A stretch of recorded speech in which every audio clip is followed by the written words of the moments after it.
Good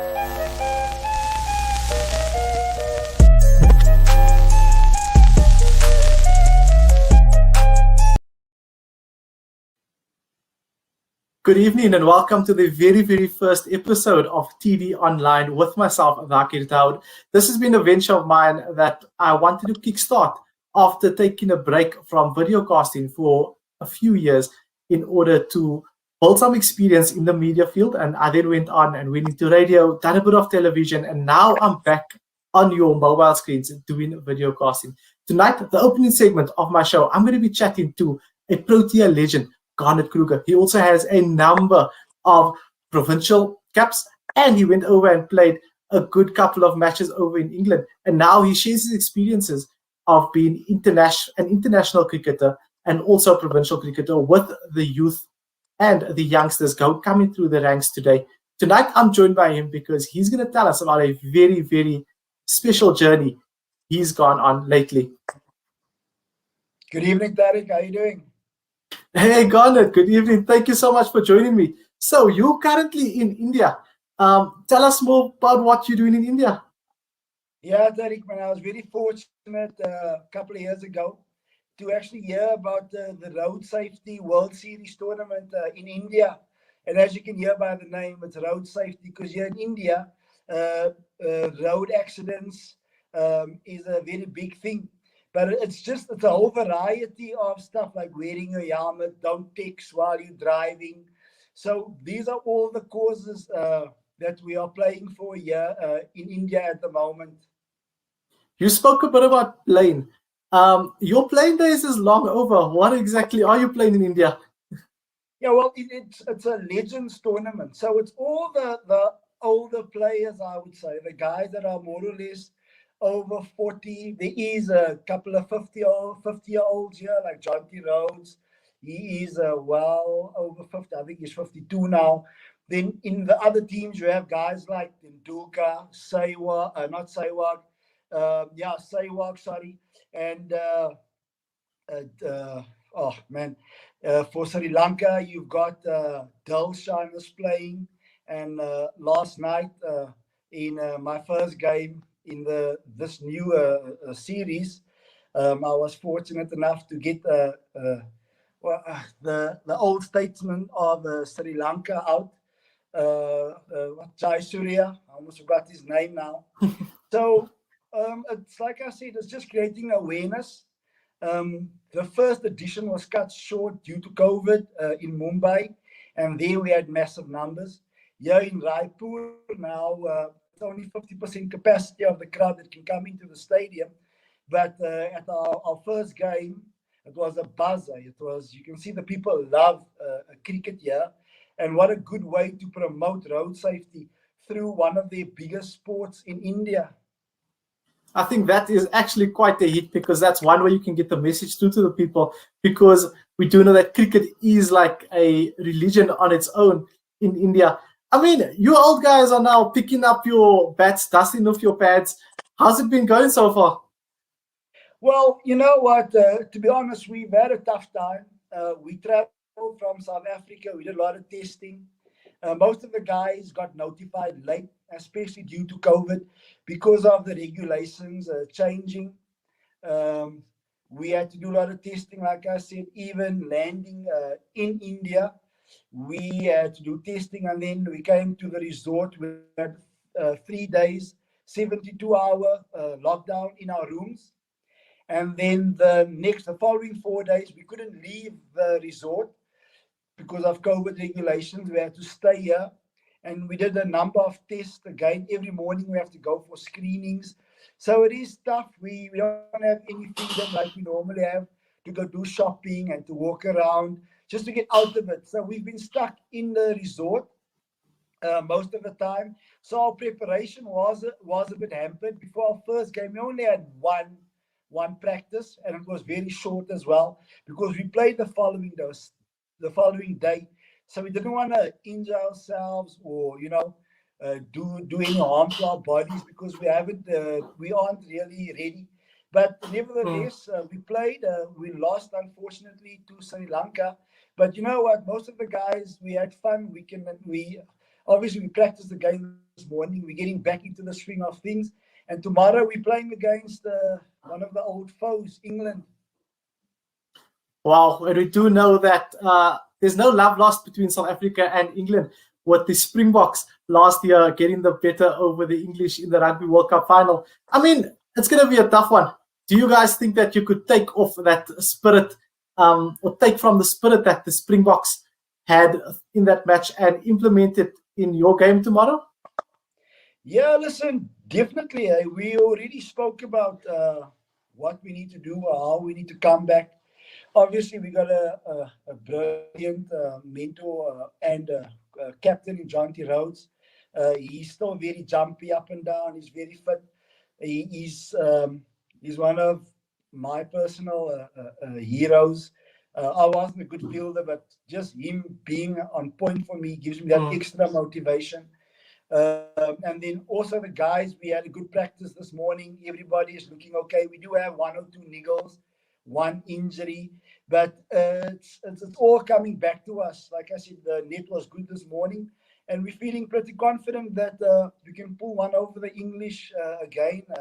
Kevin Peterson is also featuring there for them, and obviously we know that there's no love lost between South Africa and Kevin Peterson. Anyway, so we are pretty pumped up to play tomorrow. No, it's going to be quite exciting. I mean, a lot of the legends, as we call them, have been showing off their skills on social media and things like that. But as we do know, in this age of social media, it can be quite deceiving. Do the guys still have it on the pitch? I mean, who are some of your standout players so far in the tournament? Listen, we didn't do too well with the bat, but obviously, Elviro Peterson was unfortunate to be run out on the first ball. Bit of misunderstanding. Like I said, it's just rustiness, cobwebs. This morning, everybody was fine. The batters looked in good nick. The bowlers, we're also getting our bodies into that motion again. With the old body, it's not easy just running in and bowling, especially if you've done nothing for a number of years. Makaya looked good. Roger Telemakas, he's also looking good. So most of the guys, we are just getting it back. Jonty Rhodes, like I said, he's marshalling the troops very well. We don't want to overdo it at practice. We want to make sure we know our body. So we just want to make sure we are ready and we're focused for tomorrow. And it's also just getting that muscle memory back. Like I said, today was our second practice and it looked better already. So we'll just get better and better with the tournament as the tournament progresses. No, that's going to be quite interesting. I mean, you've obviously got the English up next. And then when exactly is the tournament going to end?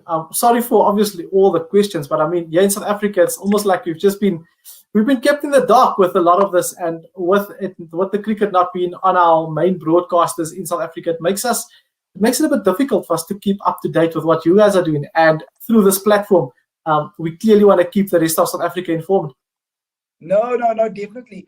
And especially for us, that's why I'm posting so much on social media, because the people are interested, in the old heroes. So the youngsters won't know about us, but at least now they can see, okay, these guys were still around, And when it comes to showing everybody that we were players once, especially for me, I'm coaching in Gauteng. I'm trying to coach in Gauteng.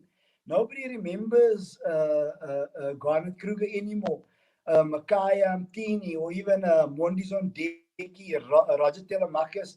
So it would be good for the broadcaster maybe to do something about it, because obviously we're done playing. We need to get into the coaching systems now, just because of our experience. So it would be good for the broadcasters to show a bit of cricket. But like I said, it's a Legends tournament. It's all the older guys. There is an element of fun to it. But as you know, we do take it very serious, because at the end of the day, this was our livelihoods. And once all the cobwebs are out, you'll probably see that the skills on display again. No, definitely. I'm keen. We're going to look forward to it. We're going to do some research and see if we can find a bit of highlights and obviously post it up as well on social media about what you guys are getting up to. we're definitely looking forward to keeping up to date with you guys. We do know that next week we can expect a different legend. Same time, same place, and obviously just keeping updated with what the tournament, like how the tournament is unfolding, and keeping up to date with our legends that obviously brought some glory days to South African cricket. Garnett, thank you so much for your time this evening. All the best with the tournament ahead. We're certainly looking forward to an update next week, same time, same place. Thank you very much for having me, and you're welcome. Whenever cricket updates are needed, I'll be there to update you guys. Well, there you've heard it from the legend himself. Thank you so much. Have a lekker evening. For those of you that are going to stay on the show, don't move, don't refresh that page, because right after this, we're going to be chatting to some very, very interesting sporting personalities. Stay tuned as you don't.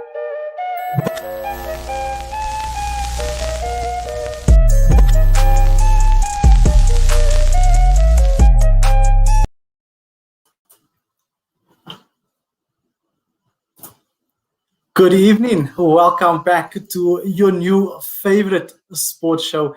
Yes, I'm your host this evening, Thaakir Dawood, and we're going to be having a jam-packed evening. I mean, we just heard from Garnett Kruger, the Springbok, the Protea seamer. Wow, the nerves are getting a bit ahead of me. I've been out of the game for a bit too long.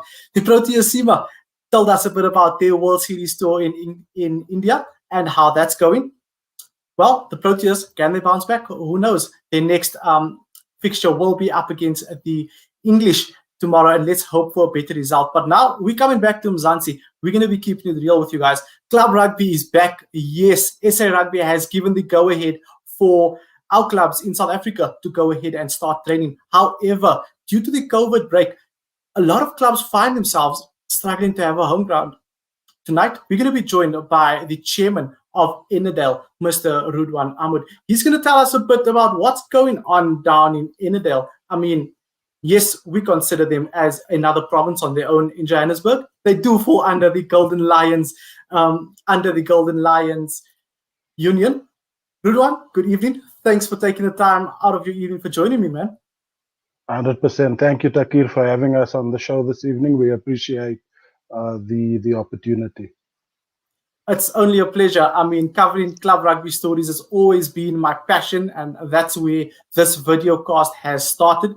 Well, a good couple of years later, and we're back here again. Rudwaan, I mean, come on. You're out in Ennerdale.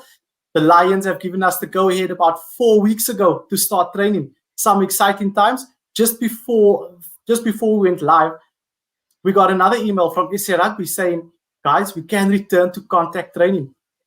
Do you want to give us a bit of a background on what is going on in Ennerdale at the moment right now? Yeah, Thaakir, as you well know, we have not had rugby in South Africa, the Gauteng province, for almost the last year now. It's probably been since about last year when the initial lockdown went off. So the challenge that we had was that with that break in our usual season, with that break in us not being at our field and our facility, we have met with some serious challenges in that in this time the area around our stadium was effectively overrun by illegal land settlers, and the vandalism and just the degradation of that facility, not just us on the rugby side, but on the soccer fraternity, there's also a indoor facility which has practically that building stands dilapidated there. Everything from the doors to the windows have been removed out of that facility. Thaakir, we have another major issue in that the illegal settlement, which you actually see in the background there of that picture that you just put up, there is actually illegal electricity connections running from hundreds of meters away to that, to that informal settlement back there.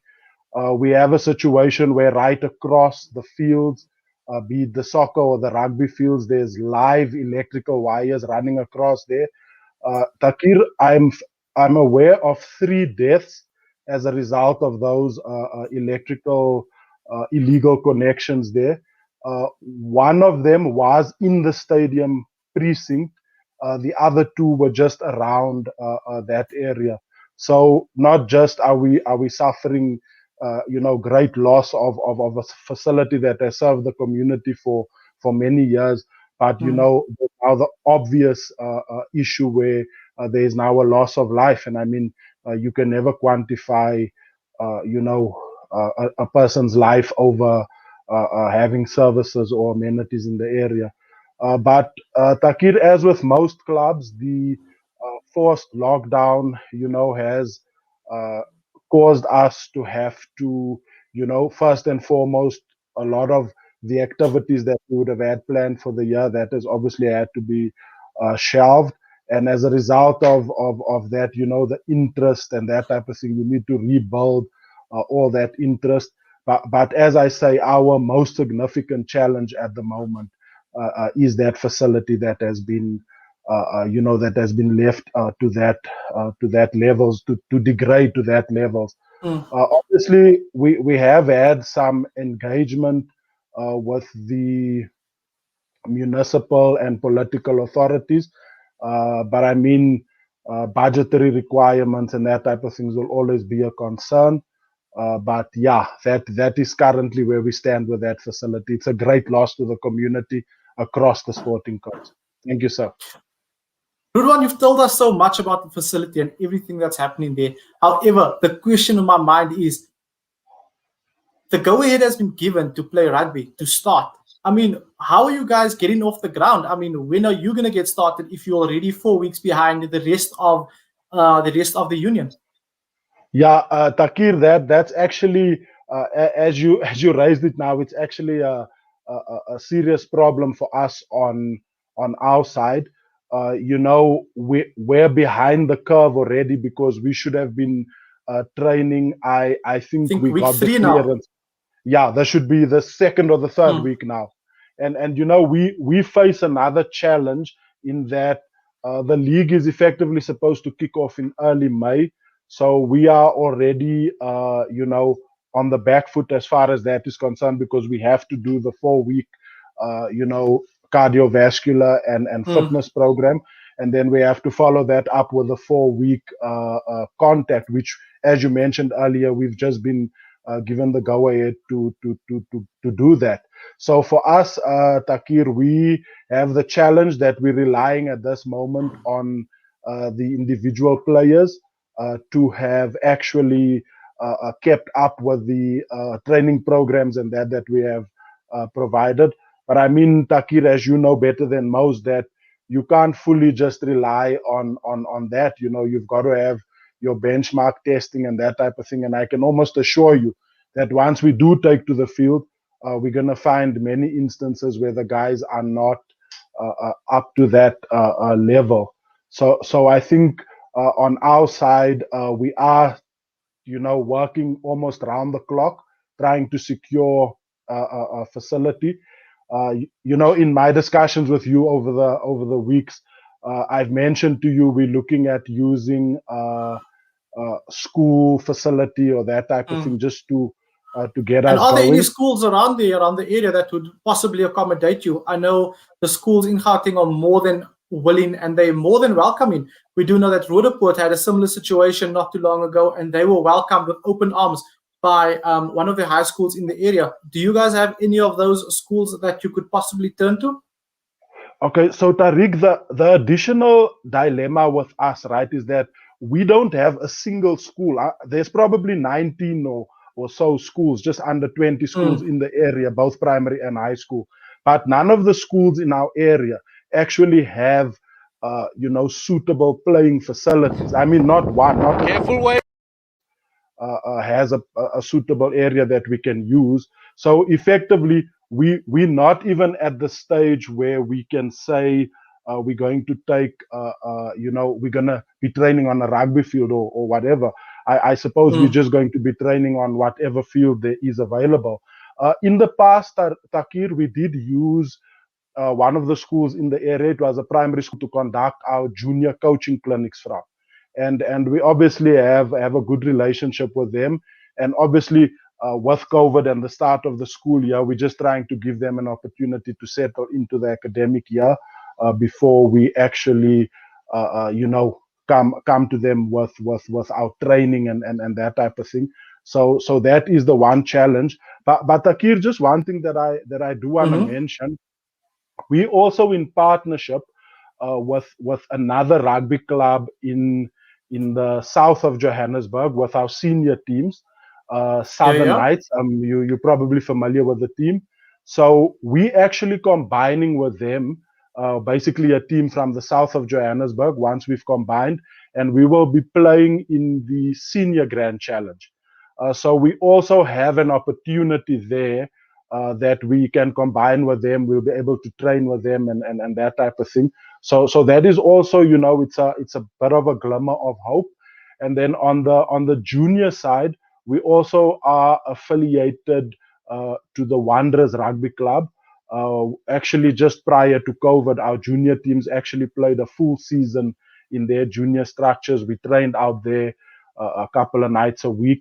So that actually meant that although our facilities are not up to scratch in the area, we are trying to make it, still that the boys can play, whether it is where we have to travel and train at another team. But in preparation of both the junior league and the senior league this year, we obviously are, looking forward to our partnerships with Southern Knights and the Wanderers. And that will also give us an opportunity, access to coaches, access to playing facilities. So that is something that, right in the back of our minds, it is there, and it means that even if push comes to shove, the boys will still have that opportunity to participate. Look, I think it's amazing, and I think it's a great initiative that you've looked around and partnered with other clubs, because it makes it so much easier for you guys, and also the fact that not everything goes under the Ennerdale banner, if you want to call it that. You are putting the needs of the players first and giving them the required game time that they need. And I mean, that's an amazing job that you and your team are doing out at Ennerdale. I mean, the season is coming up. We do know, besides everything and all the challenges that's put in your way, what are your goals for the season come 2021? Thaakir, actually, as with any club, I mean, your affiliation to one of the stronger non-white clubs in the league, that we want to be competitive at all costs. We don't just want to participate. We want to be among the best at the East playing. Ennerdale is blessed in that we have a number of players who actually are playing at various other clubs, and they are doing quite well there. So obviously for us, we still want to create playing opportunities at home, obviously for those players that that don't fit into a Raiders or a Wanderers or whatever setup like that. So we still want to create that opportunity. But I think for this year on the senior side, we'd like to field all the teams that we are required to field, 1 through 3rd, obviously in partnership with Southern Knights. And also we want to field the required junior team in the league, and we wanna compete. We wanna go out there and win games and give the guys absolutely a run for their money. And then on the junior side, Thaakir, it's a little bit different there, because we have had this very beneficial partnership with the Wanderers. Last year we actually had close to 40 boys playing at the Wanderers. Sorry, Thaakir, this was before lockdown, so 2019 season. Yeah. So in that 2019 season, we had a number of boys that made it to the IPT trials for the provincial team. We had a number of the boys that played in the first or in the A category of whatever age group they were playing, whether it was under 13, under 15, under 18, whatever the case may be. So obviously we wanna continue that. And Thaakir, we've had this discussion a lot with numerous people over the years, that we see Ennerdale fundamentally as a development club, right? And not that bad word development that most people throw around, but development in the sense that, we want to create an environment where guys get to learn how to play the game, we increase their skill levels, all the tactical and technical requirements of rugby. And then we don't mind if another bigger club can give that kid an opportunity to play on a much bigger stage than we can provide in Ennerdale. And I mean, we've been doing this for numerous years, even prior to my time.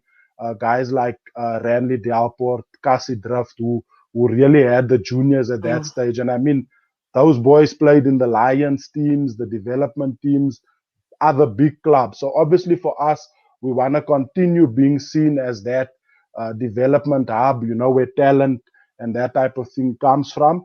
And other than that, Thaakir, I think in light of everything that's happened, we obviously just want to secure a facility in the area where the boys can play. And obviously we want to be able to have a type of a setup where we can continue to upskill the players and not have to worry about, illegal land settlements and all those things. So that for this year, Thaakir, it's about getting up and running again and just really establishing that place where the boys can really come and play and increase their skill levels, grow in themselves, and then we can take it from there. No, definitely. We're certainly excited about that. And I mean, look, we do know that Raiders are in the Pirates Grand Challenge, and it gets quite lonely there. So we're waiting for Ennerdale to come join us in the Pirates Grand Challenge. We do know that Ennerdale has what it takes. You've been supplying us with a number of players that have taken the Groot Trek along the highway to Paul Jardine Stadium. Thaakir, what's interesting is that I myself played at Raiders, so I also made that great trek. And I can also say the partnership that we've had with Raiders.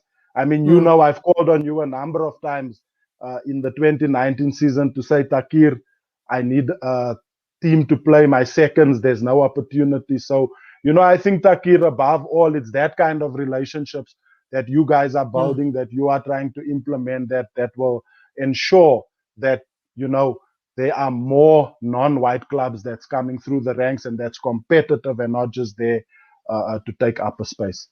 Thanks, bro. Most definitely. I mean, we are family after all. Rudwaan, thank you so much for taking the time out of your evening to join me on the videocast TD Online. That's all that we have time for this evening. We're going to be chatting to you real soon before your season starts and getting an update with you on how things are going and how Ennerdale Rugby Club plans on being competitive in 2021. Thank you, sir. Thank you so much. It. And well done on the show. Great opportunity. Thank you. Thank you so much. It's always a pleasure having local rugby guys on our show chatting about everything that happens in the rugby fraternity. Quite different challenges to what the professionals experience. However, right now we're going to be speaking to one of South Africa's darling rugby players, Babalwa Latsha. She has been an enormous role model for many of our rugby players out there, the young girls out there that is making their way into the rugby scene, onto the rugby fraternity. I mean, it's a lot. Babalwa, good evening. Thank you so much for joining me. It's such an honor having you on the videocast. Yeah, it's a massive pleasure. Thank you very much for having me, and also thank you for the introduction. It's quite a touching one. Look, as long as that introduction was, we forgot to mention that you were the first African female rugby player to sign a professional contract. Hey? Yeah, exciting things. That is true and quite exciting as well. But over and above that, ground has been broken. So I'm really looking forward to the nearest future in terms of how we then make the best use of that. No, definitely. You're definitely breaking grounds as well. You're an ambassador for the Women's Rugby Institute. Also new things that keep happening and popping up in South Africa. It's such amazing things that you can be a part of and be a flag bearer, and South Africans can actually look up to you. We have Sia Kulisi, and then we have you holding the rugby flag high. Babalwa, I mean, enough of flexing. Let's get straight into the pick of things. Right, 2021 International Women's Day, gender equality was the topic that had to be challenged. What are some of the inequalities you've experienced thus far in your career? Well, of course, it was a fantastic day to celebrate women all over the world. But in my personal opinion, I think that we shouldn't reserve specific days to celebrate women. I think that every day should be a massive honor and a massive celebration of women in our country, on our continent, and globally.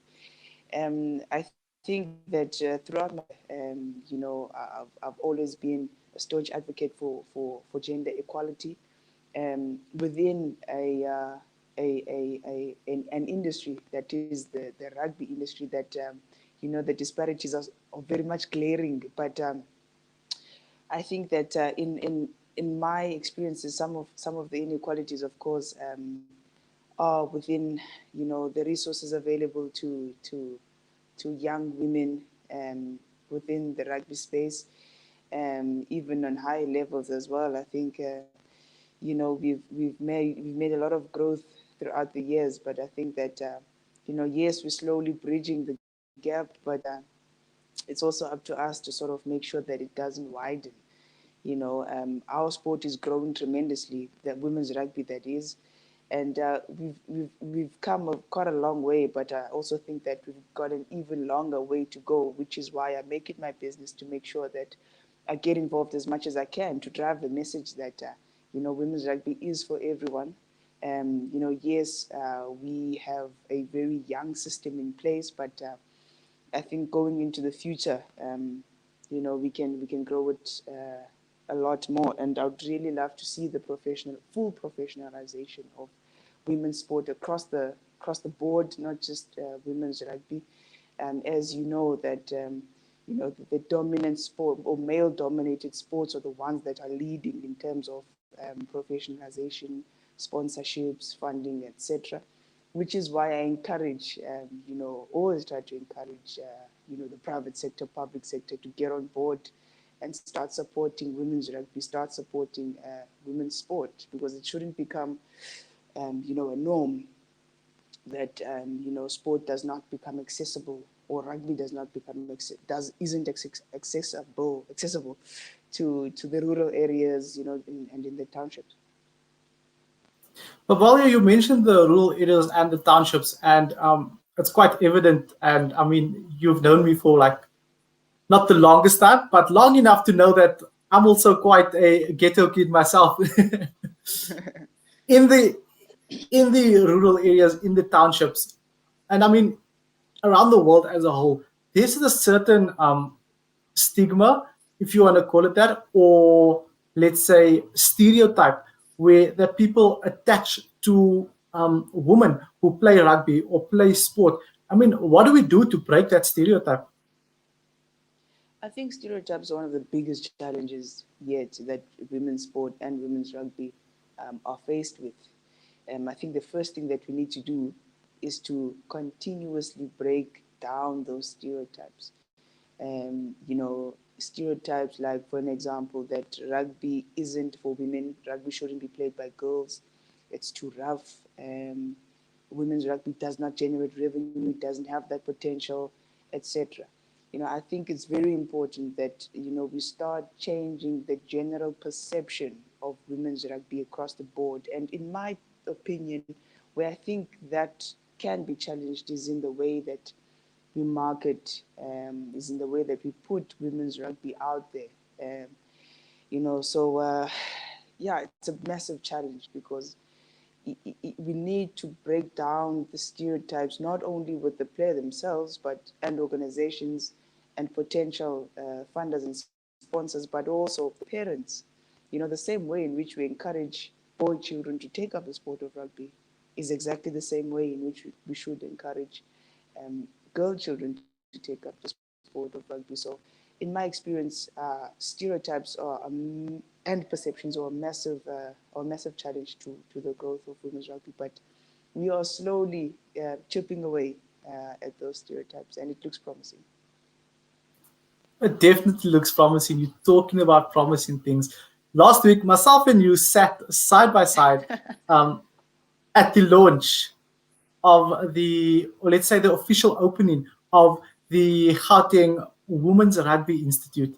This is a first in Africa, I mean, something to happen like this in South Africa certainly shows that, yes, on the field, we are leading the way, and off the field as well. South Africa is making great strides um, to lead the way as well. How will this help these young girls compared to when you started playing rugby? How will this institute help them?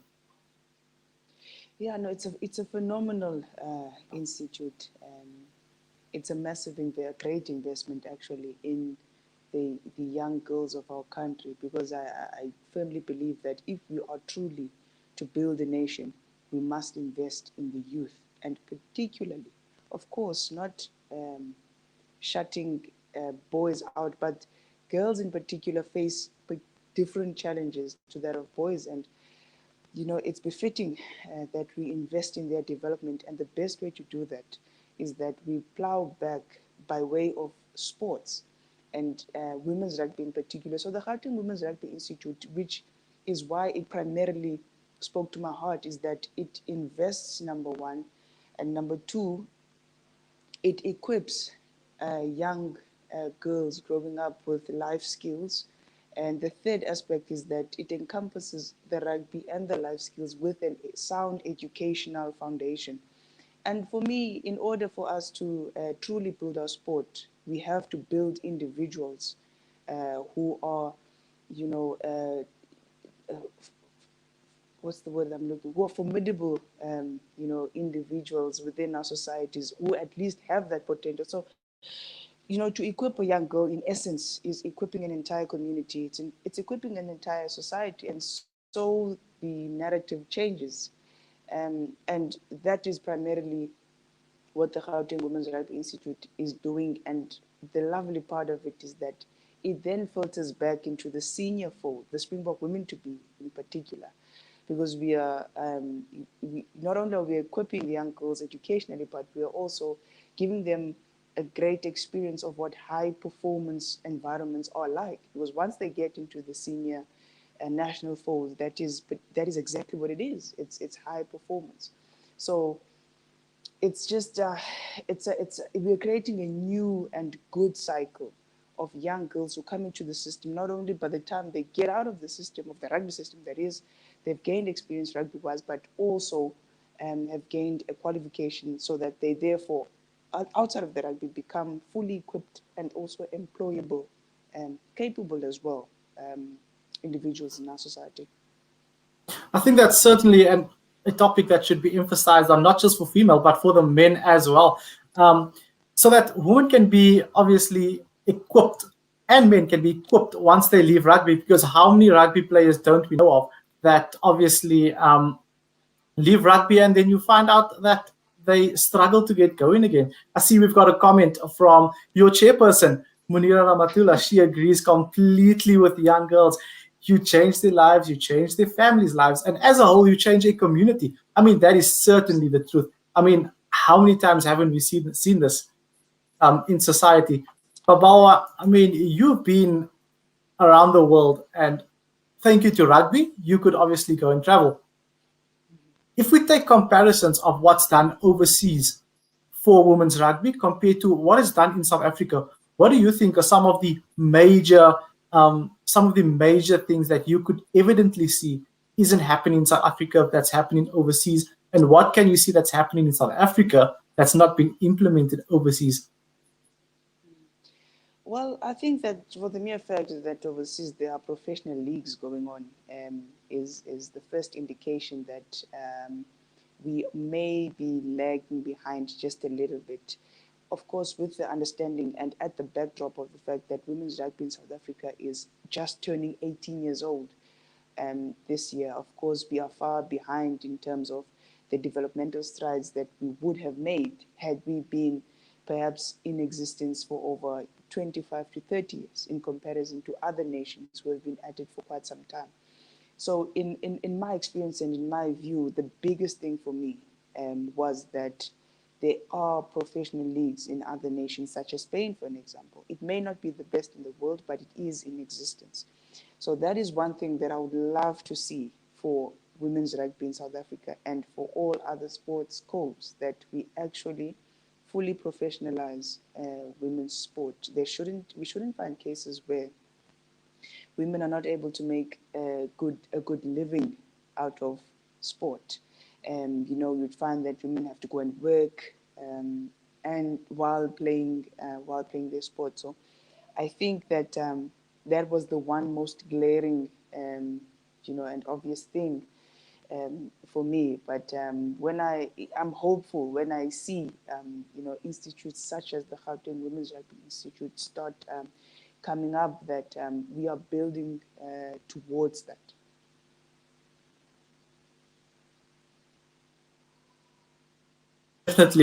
Definitely.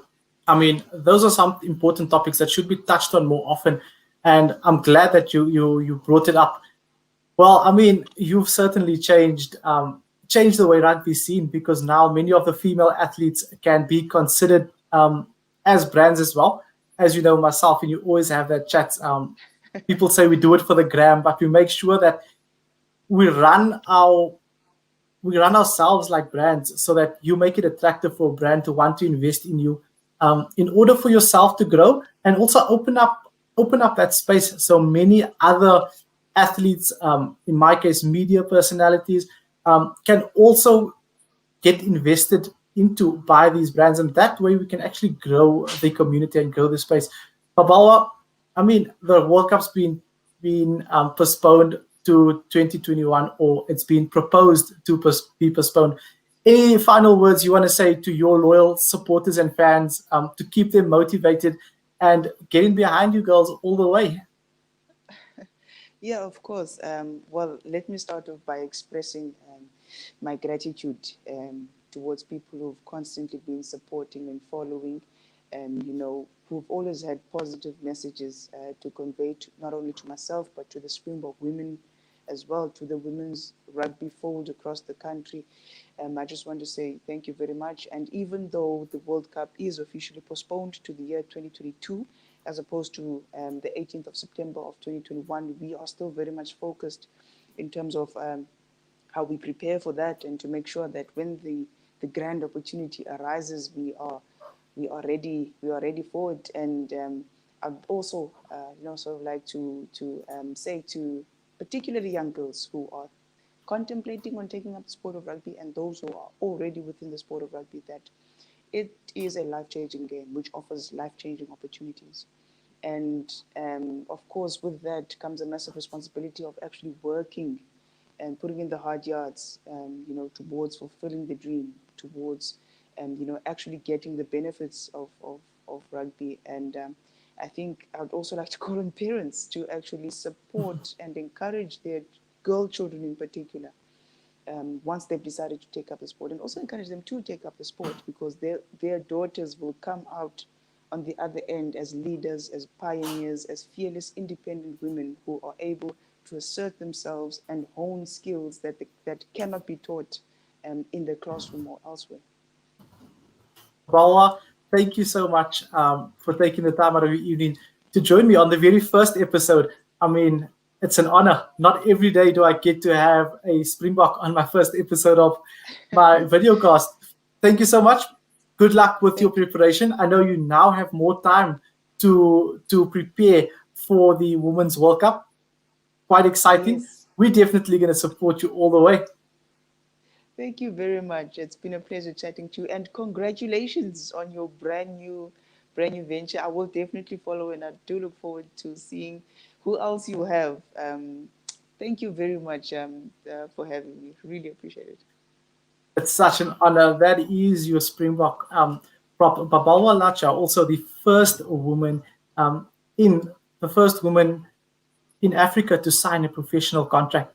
I mean, that is an amazing thing for a female rugby player, for a rugby player in general. I mean, we do know in South Africa and also around the world that females don't exactly get the same opportunities that the male athletes get. However, it's 2021. We need to change that narrative. We need to change how things are done. And if it means implementing more resources into women's sport, then let it be done, so that they can so that the playing field can be level. I mean, for those of you that's tuning in, Remember to pass your comments, share them down in the comment section below. It's interesting, always engaging with what people have to say. This is a one-of-a-kind show because you, as the viewer, get to interact with who exactly we're interviewing, with our guest, and also with the other people watching the show. If you share the same thoughts, if you disagree, however, we're going to make sure that there's no animosity. We're going to comment. We're going to work towards a better South Africa and a positive way forward. So yeah, share those comments in the comment section below. Let's interact. Let's get engaging. We do see that the chairperson of the Gauteng Women's Rugby Institute, Munira Ramatullah, has shared that personal branding is key and all athletes must understand that they need to invest in their personal brands. Something myself and Babalwa touched on. It's quite important for our athletes to obviously do that. I mean, it's important, very, very important for them. It's crazy. It's crazy, but it needs to be done. Also, for those of you that are interested in investing in a show like this, we do have advertisement opportunities in that side. Let's be correct. Yeah, you can share your company logo down there, or you can go down there in the crawl section below. You can also use that as a space to get your brand out to the public. Yep, we're gonna be ending off our show with another woman that is doing wonders in the sporting fraternity. She's recently been announced as a Mastercard ambassador for women's rugby. She's also the head coach of Pirates Rugby Club. And to top it all off, she is a coach at our local provincial, we call it that, provincial rugby team. She goes by the name of Chanel Alberts. Good evening, Chanel. Thank you so much for joining me on the show this evening. Your mic is muted there. 1 second. There we go. I can hear you loud and clear. Oh, thank you so much for having me. And congratulations on the show. It's an honor. Thank you so much. I mean, you didn't waste any time flexing in that golf of yours, looking smart and snazzy. Tell us about this amazing venture, Chanel Alberts, Mastercard ambassador. I mean, this is amazing. This is international. This is global. Tell us more about this deal. No, I mean, Mastercard has been supporting grassroots rugby for a while now, and it's just incredible. They've just, completely changed how people view women's rugby, and that's the whole idea. We want it to be accessible to all girls out there. We want to encourage the youth. You know what? Come play, come explore it, because rugby is such an incredible game, and it teaches you so much. For me personally, I can see for those 80 minutes that those girls are playing on the field, they can just express themselves and they can be free, and it's so empowering.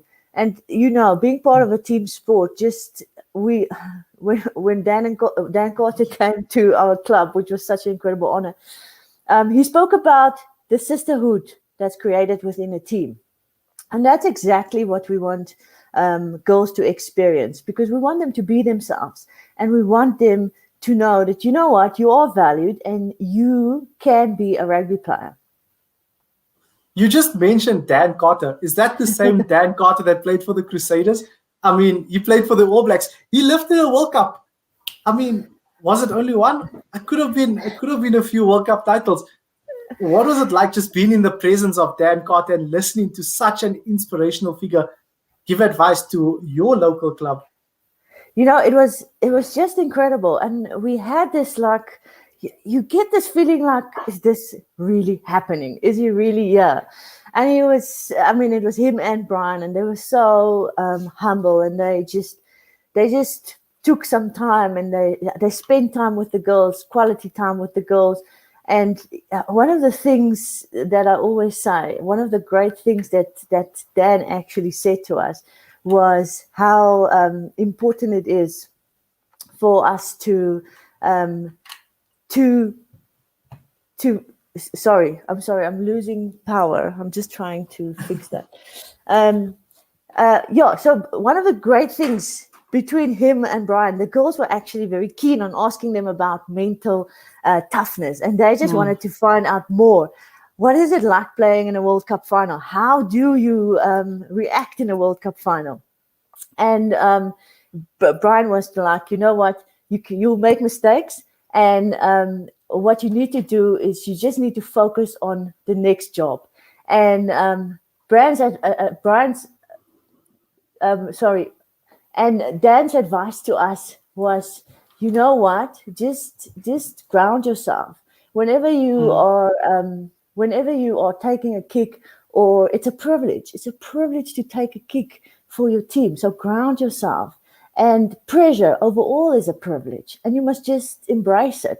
And I really, really just enjoyed it. And the girls just really, really like took their advice, and they just included it into their season. And it was just phenomenal to watch. What an incredible impact those two guys can have on a team. No, definitely. And even the choice of words there. I like the choice of word grounded over humble. A lot of people don't actually go to the dictionary or actually go further and find out. So the reason I also use the word grounded is because grounded is knowing your self-worth and knowing your value, however, staying true to your morals and what you stand for. Whereas the word humble again means being that person that society sees as what they deem fit, and was that what they deem as a humble person, if that makes sense. So yes, the mentality we should take from this is that we're not worried about what society thinks. We know our value, we know our worth. We're gonna stay grounded. We're gonna keep making an impact in society. And yeah, that's why Dan Carter certainly gets the thumbs up for me. Chanel, you've been around in rugby for many, many years, a player and a coach, Mastercard ambassador. How has the game evolved from the time that you started playing? Look, we've really grown a lot, and especially at grassroots, you can see now there's a lot of youngsters coming through from high schools. Just within the Golden Lions, what happened is we started off with just a handful of clubs just playing each other for friendlies, and then we kicked off into a league, and now we're a league that consists out of 12 competitive teams. And we're really looking forward to, hopefully in this year, we will be kicking off the first ever Mastercard Pirates Women's Grand Challenge, which is a phenomenal thing. And again, it comes, one of the things that we lack is game time. And I think, again, I have to say, that's where Mastercard came in, and they said, you know what, let's create game time if that's what we're lacking. And that's just phenomenal.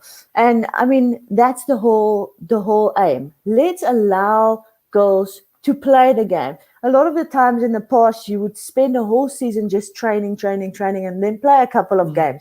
So we're trying to make that shift so that we can have loads more experience, because you only grow through experience. And we want the girls to actually grow and develop as players. And that's the only way we can contribute at national level as well. So that's the whole aim. Let's get more game time, and let's give more exposure. No, definitely. I certainly agree with you. And I mean, there's so many people out there in the public that are hearing Mastercard left, right, and center, hearing Dan Carter coming to South Africa. What exactly was Mastercard's role in the Golden Lions Rugby Union, and how did they take the step forward to say that they're going to boost women's rugby? It started off with a priceless surprise, where they were actually coming with Dan and Brian, and they were surprising. They were at Brian's alma mater, and then they came to Pirates, and they came and surprised the girls. And it was actually just a build-up to the Men's Rugby World Cup. And from there on, I think the reaction of that video was just phenomenal. And they just started investing into women's rugby. And that's just great, because you know what? They do sponsor the Rugby World Cup, both the men and the women. And for them to then go and say, you know what? We're also going to sponsor at grassroots level. It's just phenomenal. And it just shows that it's more than just sponsoring the elite athletes. It's about the individual. It's about the girl next door. And they went on from there. They took Pirates to Dubai, and we got so much exposure, and we learned so much, and that's phenomenal. And those players, some of my players coach the youth provincial sides. Recently, I saw Bongi Nagleku stating a comment. She's become a club coach, and that just shows the growth of women's rugby. And that's what we want to do. We want to develop coaches. We want to develop more girls being part of not just playing, but also the management and the coaching of the game itself. And I think they've been phenomenal in that. And now they're sponsoring the Golden Lions, which is the first ever for such a big company to just go and invest in just the women's side, which is incredible. And it just shows, you know what, we as women, globally, you have to think about women's rugby is the fastest growing sport in the world. So that means there's a very big market and there's a very big interest. So it just makes sense investing in it, and I think they've been pioneers, and they've really taken the gap, and they've really done a lot in terms of investing in a great deal of the market. No, definitely. We're talking about pioneers here, and we're talking about the first ever happening. We had Babalwa on just before you, and she was telling us about the first ever Women's Institute. I mean, it's 20 what? I mean, it could be 27 years, 28 years since South Africa won the Rugby World Cup, the men's team, in 1995. And here we are 27 years later, having firsts happening in the women's side of things. So when people see me on social media advocating for women in sport, and obviously why we need equality in sport, this is exactly why. Because ultimately the women's team is now what? 25 years behind the men's team, if you want to call it that, in terms of professionalization, Chanel? Yeah, definitely. It's still an amateur game, and that's our mission. That's our mission, to grow and develop it and create more interest so that people can invest more and we can get more broadcasting time. And once we get there, it will just keep on growing.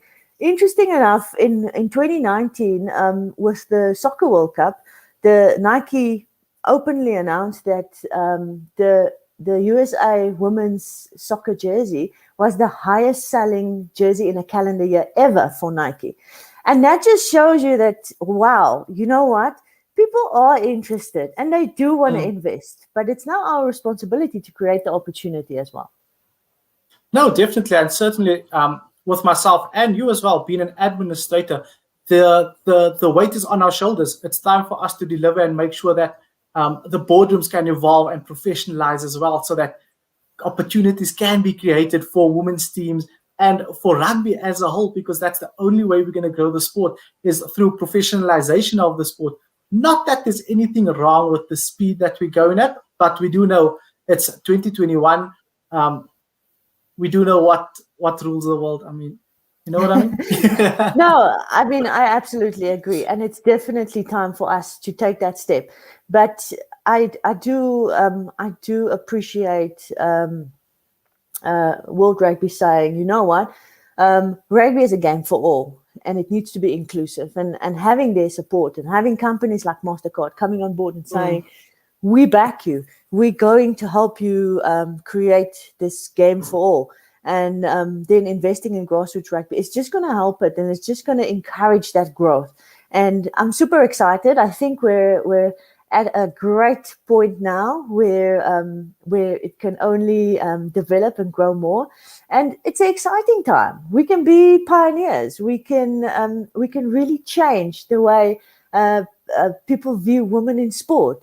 And I think I said the other day, not all challenges are obstacles. Some of them are opportunities. And we really need to take this opportunity to broaden the horizons. No, definitely. What you said there can certainly relate to me. We do know exactly what's happening in the media space right now. And not every challenge is a challenge. Sometimes it's an opportunity. Hence, we're on this platform tonight, and I got to have some of South Africa's favorite sporting personalities shed a bit of light into their lives. Chanel, from myself, thank you so much for everything that you're doing for women's sport, for women's rugby in Gauteng, and not just Gauteng. It is having a ripple effect on the rest of South Africa, and we certainly going to have our women's team bringing back that World Cup too, just as the men's team did. Definitely, and thank you so much, Thaakir, and I wish you the best with the show. And yeah, we're definitely going to chat more about this. Definitely, I feel like myself and you could probably sit down in a podcast for just about an hour talking all things sport. Well, but that's all we have time for this evening. Chanel, thank you so much for being a guest on the very, very first episode of my new show. That's all we have time for this evening. Thank you so much. I hope you have a good week further, and all the best with the rest of your journey in women's sport and rugby as a whole. Thank you so much. That was Chanel Alberts, the head coach at Pirates Rugby Club. She's also a coach at the Golden Lions. She is also, to cap this off, she is an ambassador for Mastercard. Yes, Mastercard worldwide. She's an ambassador for women's rugby. Amazing things being done on the rugby side of things. But guys and girls, ladies and gentlemen, that's all we have time for this evening. Thank you all so much for tuning in to the show. It will be available on my Facebook page, on YouTube as well. And we're going to be coming to your smaller social media platforms as well. We're going to be live on Facebook, YouTube, and Twitter very soon. Instagram TV will be coming to you as well. And then in the near future, Spotify, we will be having a look at YouTube, so that for those of you that enjoy listening to a good podcast when you're driving, we can cater to your needs as well. But that's it from myself, Thaakir Dawood, for this evening. Thank you so much. Have a good week further. And yeah, until we meet again.